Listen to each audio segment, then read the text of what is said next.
성도 여러분 반갑습니다. 주 안에서 평안을 전합니다. 이번 시간은 내면으로의 여행 강의 두 번째 시간입니다.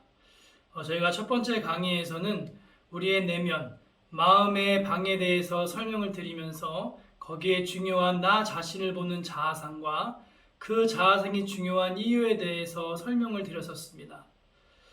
강의 전에 여러분들에게 한번 책을 소개해 드리려고 하는데 두 권의 책입니다. 책들의 제목은 때로는 마음도 체한다와 자아상의 치유라는 책 두 권입니다. 이 책들은 내면과 자아상의 개념들을 성경의 말씀과 잘 접목시켜 제시하고 있는 책들입니다. 특별히 여기서 때로는 마음도 체한다라는 책을 보면 제목 그대로 이 책을 지은 지은이는 밥만 먹고 체하는 것이 아니라 마음도 체할 때가 있다라고 그렇게 이야기합니다. 체한다는 것은 올바로 소화되지 못하고 몸에 음식물이 과도하게 남아있는 것을 말하죠. 이렇듯 사람의 마음에도 자기에게 일어나는 수많은 사건들과 현실들이 잘 처리되지 못하고 막혀있는 것을 마음의 체함이라고 그렇게 저자는 말합니다. 그리고 마음이 체하면 마음이 제 기능을 하지 못하고 부정적인 자아상을 갖게 된다라고 말하면서 이렇듯 체한 마음이 해결되지 못하면 마음과 더불어 행동에도 부정적인 모습들이 계속 일어난다라고 말합니다. 즉 체하면 몸의 순환이 되지 않아 열도 나고 구토 등 다른 몸의 반응으로 나타나는 것처럼 마음이 체해도 영적인 순환이 되지 않는다라고 이렇게 말합니다. 가장 중요한 것은 하나님과의 소통, 하나님과의 교통함이 원활하지 못하게 된다는 것입니다. 저자는 마음의 체함이 있지 않도록 해야 한다고 말하면서 이를 위해서 지속적인 마음의 돌아봄이 필요하다고 말합니다.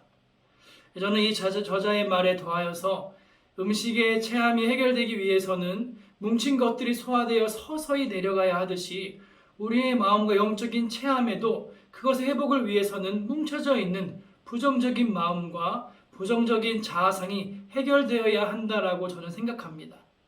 그래서 오늘 저희가 다룰 부분은 저희 안에 있는 마음의 방해 여러 부분에서 특별히 부정적인 자아상에 대해 한번 이야기 나누려 합니다. 먼저 부정적인 자아상이 생기는 형성의 요인에 대해서 한번 살펴보겠습니다. 그런데 이에 앞서 사전에 설명드릴 것이 있는데 아무래도 저와 여러분의 그동안 마음에 담긴 것들을 다루려고 하기 때문에 과거의 오랜 시절부터 다루어야 하며 그리고 저희가 살아오면서 영향을 받은 영역들을 좀 더 중점적이게 다루어야 하기 때문에 그 부분을 좀 염두해 주셨으면 좋겠습니다. 이제 부정적인 자아상 생기는 형성의 요인의 첫 번째는 엮이는 가정입니다. 여러분이 익히 생각하실 수 있는 내용처럼 가정은 인간의 자아상에 아주 큰 영향을 주는 영역 중에 하나입니다. 인간의 인격의 형성은 3세 이전에, 3살 이전에 80%가 이미 형성된다고 합니다. 그런데 그때 오랜 기간 머물러 있는 곳은 아무래도 가정입니다. 뿐만 아니라 우리의 인생 전체를 통틀어 보아도 우리가 일생에서 가장 오랜 시간을 보내는 것도 다름 아닌 가정입니다. 그래서 우리가 어떤 가정에서 어떤 부모님 밑에서 성장하였는가가 우리의 인격과 자아상의 형성에 많은 영향을 미칩니다. 사실 한 사람은 자신의 부모가 자기를 어떻게 대하는지에 따라 자신이 어떤 사람이며 자기 자신에 대해 어떻게 생각해야 하는지에 대해서 알고 습득하게 됩니다. 다른 어떤 사건보다 당신이 자라난 가정의 전반적인 분위기가 당신을 어떻게 보느냐에 대해 결정적인 역할을 하는 것은 당연합니다.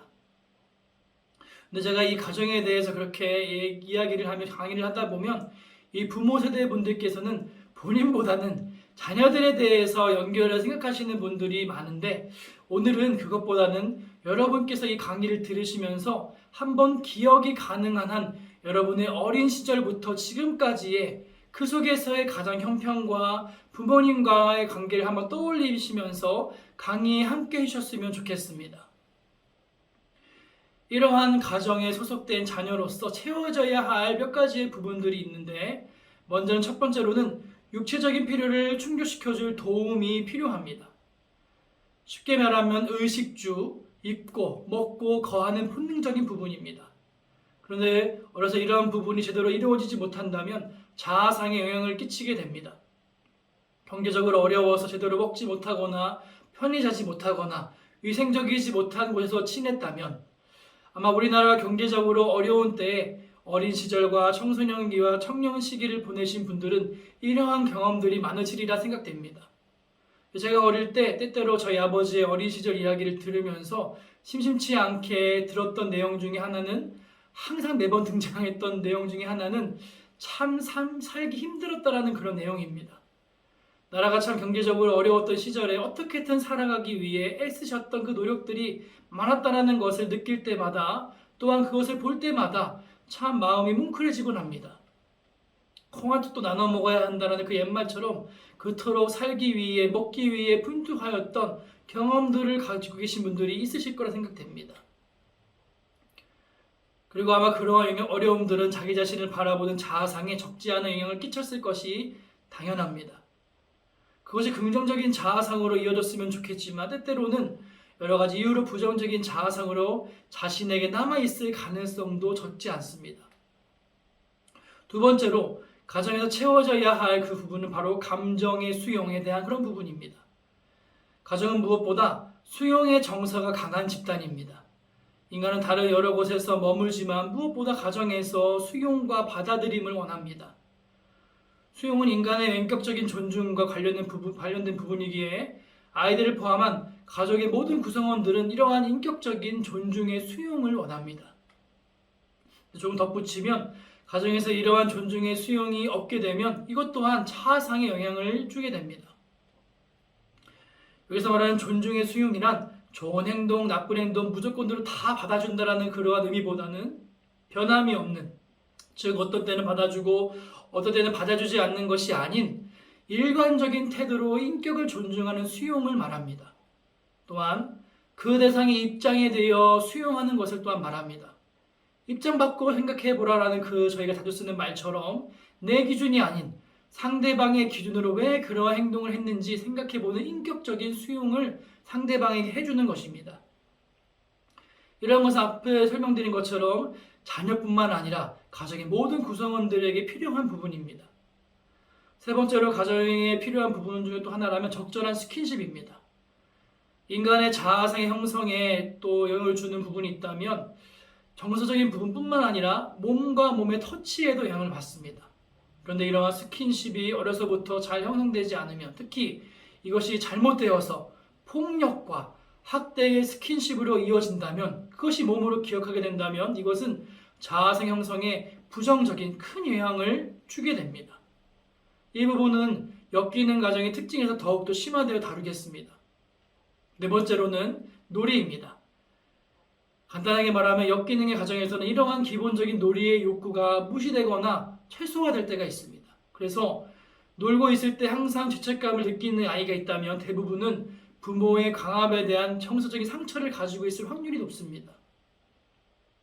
다섯 번째로는 현실이 무엇인지 알기 위해 도움을 받을 필요가 있습니다. 예를 들어, 아빠, 엄마, 내 방에 무슨 소리가 들려요? 저기 저 그림자가 뭐죠? 엄마, 아빠 왜 다퉈요? 등등. 아이는 항상 현실을 쉽게 이해하지 못하며 그러한 질문들을 많이 하게 됩니다.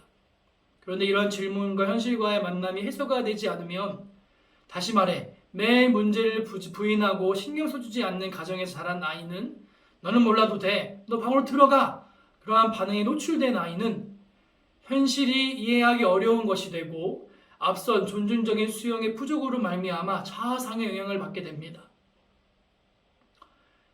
이렇게 가정에서 결핍되기 쉬운 5가지의 가정에 필요한 그런 욕구들을 한번 살펴보았습니다.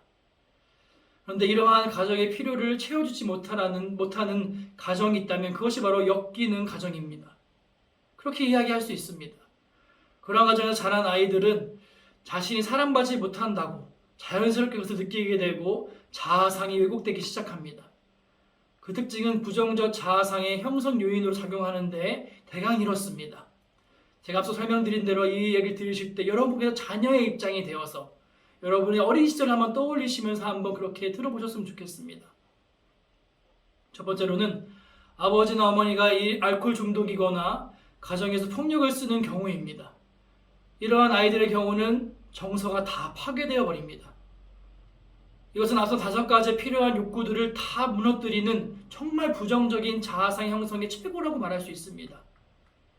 이러한 가정 가운데 긍정적인 자아상을 가지고 있을 확률은 거의 없다고 보시면 됩니다.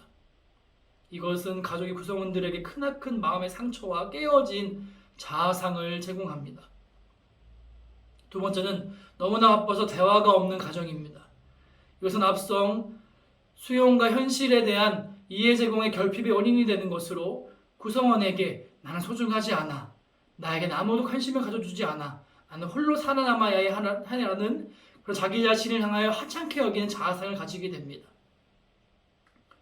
세 번째로는 완벽주의 부모님과 완벽주의적인 가정의 환경입니다. 이곳에는 용납과 이해보다는 기준 제시가 먼저입니다. 언제나 기준이 우선입니다. 잘해도 만족하지 않습니다. 그러한 기준이 가정의 모든 곳에 곳곳에 깔려 있습니다. 이러한 역기능의 가정에서는 나는 안 돼, 나는 뭘 해도 안 될 거야 라는 그 마음이 앞서며 여기서 자기 연민과 자신감이 결여되는 그런 자아상이 형성됩니다. 또 완벽한 기준 때문에 부모님에게 거절당하여서 거절감에 대한 두려움을 느끼는 자아상 또한 형성이 될 수 있습니다. 네 번째로는 이것은 지금보다는 과거에 특히 IMF 경제적 위기에 나타났던 사회적 부분인데 아버지가 직장을 잃고 경제적인 역할을 어머니가 하는 경우입니다. 여기서 생길 수 있는 가정의 역기능은 아버지의 그 무능이라고 생각하는 그런 태우입니다. 그러면 어머니가 아버지를 무시하고 아이는 그 갈등 속에서 아버지를 또한 무시하기도 하고 어머니를 미워하는 그런 현상으로 나타나게 됩니다. 그리고 그런 과정에서 아이는 자아상에 또한 영향을 받게 됩니다.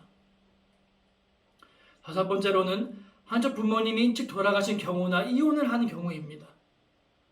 여기에는 사랑받지 못한다는 정서적인 생각, 거기에 더해서 경제적인 문제로 도움을 받지 못한 것을 그 현실적인 부분을 통해 자기 자신을 향한 부족과 결핍에 대한 생각이 많이 생겨납니다. 그래서 그 부족과 결핍의 그 해소를 위해 어떻게든 노력해서 자기 자신을 무리하게 각성하게 되고 과도한 열정으로 인하여 자신을 옥죄는 태도를 가지게 됩니다. 또한 반대로는 삶을 포기하고 방관하며 자신의 삶을 쾌락을 향하여 놓는 그런 행동을 취하기도 합니다. 여섯 번째로는 황제 같은 아버지 어머니입니다. 그것은 무엇이냐면 부모님의 한 분에게 너무나 완고함과 강압적인 그것이 있음으로 말미암아 그런 영향이 자녀들에게 있으면 특별히 성별에 따라서 아버지면 남성, 어머니면 여성에 대한 그런 관계에서 오는 자신에 대한 위축의 자아상이 생겨나게 됩니다. 어떤 분들을 보면 나이 든 남자, 또한 그 어른과 또 나이 든 여자 어른, 또 선배들에게 눌리거나 어려워하는 사람들이 또한 종종 있는데 이러한 부분들을 살펴보면 이러한 원인이 생겨나곤 합니다. 발견될 때가 있습니다. 부모님, 남성이라면 아버지, 여성이라면 어머니에 대한 그런 강압과 억압 때문에 그러한 자아상이 생겨나게 되는 것입니다. 일곱 번째로는 감정 표현이 자유롭지 않은 가정입니다. 이것은 앞선 인격적인 수용과 받아들임이 없어서 거절감에서 오는 자신감의 결여와 표현력 결여의 자아상이 생겨나게 되는 원인입니다. 그리고 마지막 여덟 번째로는 성장 발달에 필요한 적절한 영역을 제공하지 못하는 가정입니다. 이상 등등의 이와 같은 가정이 엮이는 가정의 특징들이며 또한 자아상의 부정적인 자아상을 남기게 되는 그런 요인들입니다. 여러분이 자란 가정이 가운데 위에 다루었던 부분이 혹시 있다거나 속해 있다라면 아마 여러분의 내면은 부정적인 자아상이 형성되었을 확률이 높습니다. 여러분 때로 여러분의 부정적인 생각이나 내면 때문에 힘드시겠지만 사는 게 너무 바쁘고 인생이 원래 그렇다고 생각하며 남들 사는 대로 그렇게 살아오셨는지 모릅니다. 때로는 왜 그게 문제가 되는지 모르는 상태로 살아오셨을 수도 있습니다. 하지만 제가 저쪽 얘기하는 것처럼 여러분의 마음에 남아있는 여러분을 향한 그 부정적인 자아상을 다시 한번 깊이 생각해 볼 필요가 있습니다. 여러분의 마음은 너무나 중요하고 너무 소중하고 가치 있기 때문입니다. 다시 한번 엮이는 가정의 특징을 살펴보며 좀 더 한번 좀 생각을 깊이 해보면 엮이는 가정은 정서적으로 문제가 있는 가족 구성원에게 가정에 관심이 집중되게 됩니다. 무슨 말씀이냐면 예를 들어 알코올 중독자인 아버지 어머니, 화를 잘 내는 아버지 어머니가 있으시면 그러한 분에게 다른 가족 구성원들의 관심이 그들에게 더 쏠릴 수밖에 없습니다. 집중될 수밖에 없습니다. 이런 각각의 경우에는 가족들의 정서적 에너지 상당량이 중심이 되는 그 가족의 정서적 필요를 채우기 위해, 문제가 있는 가족 구성원들의 필요를 채우기 위해 소모됩니다. 아버지가 원하는 대로 행동하자. 그러면 아버지는 오늘 화를 내시지 않을 거야. 술 드시지 않을 거야. 어머니의 비율을 맞춰드리자. 그럼 오늘 괜찮을 거야. 라는 이러한 말처럼 문제 있는 가족 구성에 대해서 좌지우지 되는 겁니다. 그것을 신경 쓰게 되는 겁니다. 근데 이러한 과정이 진행되는 동안 모든 가족들은 정서적으로 문제를 갖게 됩니다. 어떤 문제냐면 마땅히 돌봄받아야 할 자녀들과 아이들이 그 문제의 구성원들로 인해 돌봄을 받지 못하는 겁니다. 아이들은 특히 정서가 왜곡되게 됩니다. 나의 정서는 중요하지 않아. 아버지, 어머니의 정서가 중요해. 내가 거기에 맞추는 게 더 중요하다라는 그런 생각이 아이를 지배하게 되고 나 자신을 낮게 여기는, 한착해 여기는 그런 자아상을 가지게 됩니다. 또한 엮이는 가정은 감정 표현을 제한합니다. 앞선 이야기에 더하여 정서적으로 불안정한 그 한 사람에게 과도하게 집중되어 있는 그 가정은 다른 가족들이 감정을 표현할 수 있는 그 여유를 또한 자유를 허락하지 않습니다. 아버지의 분노나 화가 감당되지 않을 때가 있습니다. 그러면 그 가정의 모든 구성원들은 그 아버지의 상태와 그 감정에 따라 그 가정의 모든 것이 좌지우지 됩니다. 그곳에서는 가족 구성원들의 어떤 감정을 이야기하거나 그것을 표현할 수가 없습니다. 다 아버지에게 맞춰야 하기 때문이죠. 그래서 그 내 감정을 드러내지 못하기 때문에 다른 것을 향하여 그것들을 풉니다. 근데 그것이 잘못되어 죄로 나아가게 된다면, 타락으로 나아가게 된다면 문제가 될 수 있는 것입니다. 이러한 감정의 제한이 지속되게 되면 가족 구성원들은 다음과 같은 강력한 파괴적인 생각을 하게 됩니다. 내 감정은 중요하지 않아. 내 감정은 아무런 상관이 없어. 나는 고통을 느낄 권리가 없다라고까지 그렇게 생각하게 됩니다. 엮이는 가정은 명백한 문제가 있음에도 불구하고 공개적인 대화를 피합니다. 사람은 모두나 다 문제를 가지고 있습니다. 가정생활을 하다 보면 갈등이 있을 수밖에 없어요. 그런데 건강한 정서적인 환경을 가진 그 부분은 갈등에 대해서, 그 가정은 갈등에 대해서 서로 말할 수 있고 해결책이 그 가정 가운데 제시될 수 있습니다. 하지만 역기능의 가정에서는 이야기를 하지 않습니다. 당연히 해결책이 나올 수 있는 기회도 줄어들게 되겠죠. 예를 들어 어떤 엮이는 가정에서 어느 날 밤 심각한 갈등이 발생되었다 칩시다. 아이들은 세상이 무너지는 듯한 느낌을 가지고 울면서 잠이 들었습니다. 그런데 다음날 마치 아무 일도 없었다는 듯이 시작되고 아버지 어머니는 어제 그 일에 대해서 아무 말도 하지 않습니다. 모든 사람은 그 문제가 문제임을 알고 있으나 아무도 이야기하려 하지 않습니다. 이것은 용서나 내려놓음, 흘려보낸과는 전혀 다릅니다. 이것은 현실을 피하고 싶은, 부인하고 싶은 것밖에 되지 않습니다. 엮이는 가정은 또한 가정 내 구성원, 특히 자녀들에게 파괴적인 역할을 하게 합니다. 이것은 가정에서 못된 역할을 자녀들에게 시킨다는 것이 아니라 자녀들이 가져서는 안 되는, 필요치 않은 그 역할을 준다는 겁니다. 이 가정의 아이들은 약하기 때문에 정서적으로 불안한 환경에서 살아남기 위해 역할을 자기 자신이 개발합니다. 그 역할은 아이가 무의식적으로 만들어낸 것일 수도 있고 가족들에 의해서 부여된 것일 수도 있습니다. 예를 들어 항상 가정의 문제에 대해서 책임을 지우는 희생양의 역할을 받을 수 있습니다. 예를 들어서 장애를 가진 아이가 그렇겠지요. 장애를 가진 아이가 여러 가지의 또한 필요와 가족들에게 끼치는 그 영향 때문에 그 가정의 문제에 대해서 희생양으로 삼아지는 것입니다. 또한 가정의 명예를 위해 모든 것을 포기하고 영웅처럼 일하는 역할을 맡을 수도 있습니다. 경제적인 불안과 어려움 때문에 나타나는 그런 모습입니다. 그렇게 가정을 위해 희생하는 것이지요. 영웅으로 보이는 것이지요.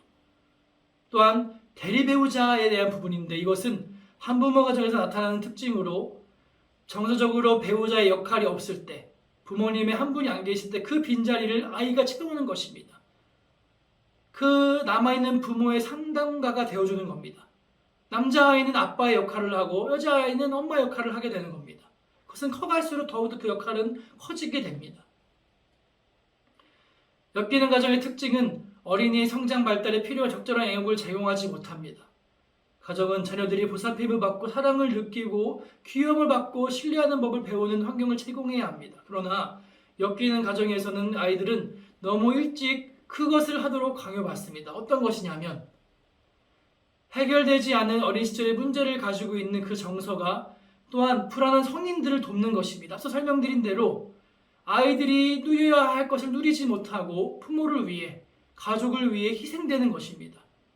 이러한 아이는 자신의 필요를 채우는 것보다 부모의 필요에 의해서 행동하게 됩니다. 이러한 것에서 자란 아이는 나중에 다른 사람으로부터 부모에 의해서 정서적인 보살핌을 받았다는 이야기를 들을 때마다 대단히 놀랍니다. 자신은 그러한 경험이 없기 때문입니다. 엮이는 가정은 외부와 단절되어 있습니다. 그 가정 안에는 항상 베일에 쌓여있고 비밀이 있습니다. 이런 가정의 특징은 밖에서는 좋은 부모님이지만 집에서는 호랑이로 변하는 부모님일 수 있습니다. 겉과 현실이 다른 가정인 것이죠. 다른 사람들은 이 가정 가운데 접근할 수조차 없고 그 가정 가운데 어떤 일이 생기는지 짐작조차 할 수 없습니다. 근데 신기한 것은 이 아이들은 그러한 상황 가운데 벗어나려는 것이 아닌 정서적으로 결핍된 가족을 보호하는 법을 배웁니다. 그들이 하는 중요한 그것 중에 하나는 비밀을 감추는 것입니다. 이를 위해 아이들은 현실을 부인하고 그들의 감정을 부인하는 법을 배웁니다. 이렇게 현실과 감정을 부인하는 그 일을 계속하면서 나아간 아이들은 결국에는 무엇이 실제인가를 판단하고 자신들의 느낌이 무엇인지를 인식하는 데 어려움을 느끼게 됩니다. 이러한 가정에 자란 아이는 자신을 보는 관점에 대해서 왜곡되기 시작합니다. 자신이 소중하고 좋은 존재라고 느끼기보다는 자신에 대해서 파괴적인 존재이고 자신의 것들을 소중하지 않다라고 여기는 그런 존재로 자신을 생각하게 되어집니다. 여기까지 부정적인 자아상을 주는 첫 번째 영역인 엮이는 가정을 살펴보았습니다. 이제는 그 외의 외적인 요인입니다. 나이가 들면서 우리는 가정의 울타리를 벗어나 다른 영역인 여러 곳에 소속되며 틀어가게 됩니다. 가정이란 작은 단위 안에서는 중요한 자아상이 대부분 정해져 있습니다. 하지만 밖에서는 그와는 다른 정말 새로운 세계로 들어서게 되는 겁니다. 학교나 더 성장하여서는 직장, 또한 결혼을 하면서 또한 새로 맞아들이게 되는 새로운 가정 등등 그것이 여기에 속합니다. 그리고 이러한 새로운 경험은 여러 가지 면에서 자신을 바라보는 관점이 강화되거나 수정되거나 확장되거나 또한 붕괴되는 시기로 작용하게 됩니다. 그리고 그러한 경험은 이전의 가정에 형성된 자아상에 영향을 주거나 또한 새로운 자아상으로 나타나게 됩니다. 여기까지 가정과 또한 외부에 영향받은 그 이야기를 했지만 이 세 번째로는 이 자기 자신이 어떻게 자아상을 받아들이느냐에 따라서 자아상 형성에 긍정적이 되거나 부정적이 되거나 이것을 결정하는 가장 중요한 키로 이 부분을 꼽습니다. 바로 자기 자신, 그 부분입니다. 비슷한 환경에서 자랐지만 어떤 사람은 파괴적인 삶을 사는 사람이 있는가 반면에 어떤 사람은 그것을 극복해서 주변에 많은 선한 영향력을 끼친 사람이 있을 수 있습니다. 성경은 우리가 죄의 희생물이라고만 말하지 않습니다. 모든 사람이 죄를 범하였음에 하나님의 영광에 이르지 못하더니라고 로마서 말씀에 기록되어져 있습니다. 그렇지만 말씀의 뒤를 보면 하지만 그리스도 예수 안에 있는 속량으로 말미암아 하나님의 은혜로 값없이 의롭다 하심을 얻은 자 되었느니라 라고 로마서 말씀을 이어서 이야기합니다. 우리는 죄인으로 죽음의 그 길로 나아갈 수밖에 없었지만 예수 그리스도를 믿는 그 믿음을 선택함으로 인하여서 죄에서 벗어나서 생명과 의로움으로 나아갈 수 있듯이 우리의 자아에 영향을 미치는 상황이 무궁무진해도 그것을 받아들이는 나에 따라서 내가 무엇을 선택하느냐에 따라서 그 자아상의 결과가 달라지는 것입니다. 만약 아버지에 대해서 학대당한 사람은 그 상처로 인해 아버지에 대해서 원망하고 분노합니다. 하지만 이 부분을 면밀히 보면 상처는 분명 아버지에게서 받긴 했지만 분노를 하는 결정은 내 자신이 한 겁니다. 내가 품었다라고 그렇게 말할 수 있습니다. 그러면서 나는 절대로 아버지처럼 되지 말아야지 라는 그런 생각을 가지게 되지만, 그런데도 나중에 살아가다 보면 아버지와 똑같은 모습, 똑같은 분노함을 표출하고 있습니다. 왜 그럴까요? 내가 그것을 선택했기 때문입니다. 오해하지 말아야 하는 것이, 그것이 아버지의 어떠한 분노 때문일 수도 있지만, 더 중요한 것은 그것을 내가 받아들였고 내가 그것을 하기로 선택했기 때문이라는 것이 더 중요합니다. 때로는 성적으로 학대를 당한 사람, 믿었던 사람들로부터 성적인 상처를 받은 사람 또한 있을 수 있습니다. 그런데 더 놀라운 사실은 그렇게 상처를 받은 사람이 거의 대부분 자유행위를 하고 음란한 공상을 하고 성적 방탕으로 자신을 모는 그러한 자신이 선택함으로 살아간다는 것입니다. 이것도 자신의 선택에 따라 달라질 수 있는 것입니다. 앞선 요인처럼 상처는 외부에서 왔지만 내가 그 상처를 통해서 죄를 품고 죄를 짓게 된다는 것입니다. 나의 선택에 따라서 그렇게 내 자아상이 더 파괴될 수가 있는 것입니다. 나 스스로가 그 상처에 대해서 죄를 선택함으로 말미암아 자아상이 더 무너지게 됩니다. 사실 상처 자체가 나에게 파괴적인 영향을 주는 것이 아님에도 불구하고 내가 거기에 대해서 어떻게 반응하냐에 따라서 파괴적이 되느냐, 그렇지 않게 되느냐에 일이 생기는 것입니다.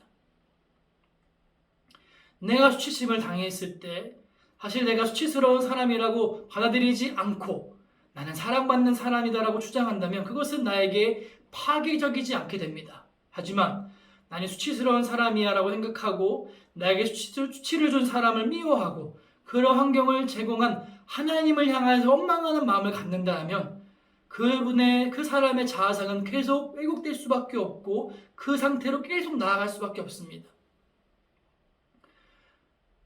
우리가 최악의 환경으로 인한 희생자라 할지라도 우리가 계속 그 미움과 원망에 거할 것인지 아니면 용서하고 주님이 주시는 의의 길을 갈 것인지를 선택할 책임은 바로 저와 여러분에게 있습니다.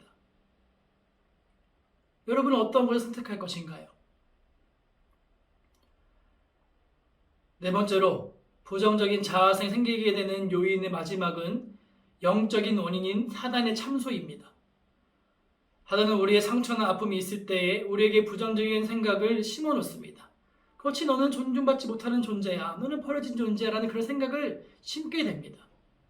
생각은 내가 하지만 그 생각이 나도록 유도하며 그러한 상황에 처하게 하는 것은 사단의 계략임을 저희는 잊지 말아야 합니다. 저희가 항상 자아상을 또한 마음에 두며 또 염두해야 하는 것은 베드로전서 5장 8절처럼 근신하며 깨어라. 너희 대적 사탄 마귀가 우는 사자와 같이 두루다니며 삼킬 자를 찾나니 이 말씀을 항시 기억해야 합니다. 내 안에 있는 자아상의 문제는 보이는 영역만이 아닌 보이지 않는 영역에도 영향을 받고 있음을 자각해야 합니다. 그래서 이 자아상의 부분을 다룰 때에 어떠한 적절한 이론을 제시하는 해결책도 필요하겠지만 전적으로는 하나님의 도우심, 영적인 하나님의 도우심이 필요하다는 것을 저희는 항상 잊지 말아야 합니다. 그리고 이것이 바로 자아상의 회복의 시작입니다. 오늘은 이렇게 부정적 자아상에 대해서 부정적인 자아상에 주는 각각의 요인들과 그 특징들을 한번 살펴보았습니다. 이제 다음번 강의에서는 이런 부정적인 자아상으로 인해 나타나는 결과의 모습과 이러함으로 온전한 자아상을 회복하기 위해서는 어떻게 해야 하는지 하나님의 말씀을 통해 거기에 대한 해결책을 또 방법들을 한번 다루어 보려고 합니다. 그런데 이번에도 다음 강의 전까지 제가 여러분들에게 좀 부탁드리고 싶은 것이 있습니다.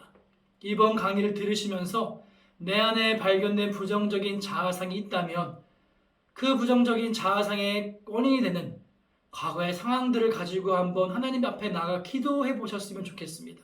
쉽지 않겠지만 하나님의 인도하심과 만지심을 신뢰하며 그 부정적인 자아상을 받게 된 상황에서 그 당시의 마음을 진솔하게 하나님 앞에 고백하시고 하나님의 위로와 만지심을 구하는 기도로 나아가기를 소망합니다. 이 강의의 목적은 나 자신을 아는 것만이 아닌 이를 통하여 하나님을 만나고 하나님을 경험하는 것이 또한 그렇게 내 자신이 회복되어지는 것이 더 큰 목적이기에 함께 해주셨으면 좋겠습니다. 그 주님 앞에 나아감의 자리 가운데 하나님의 임재하심을 소망하며 다음 강의 때까지 주 안에서 평안하시길 기도하며 이렇게 두 번째 강의를 마치겠습니다. 성도 여러분, 감사합니다.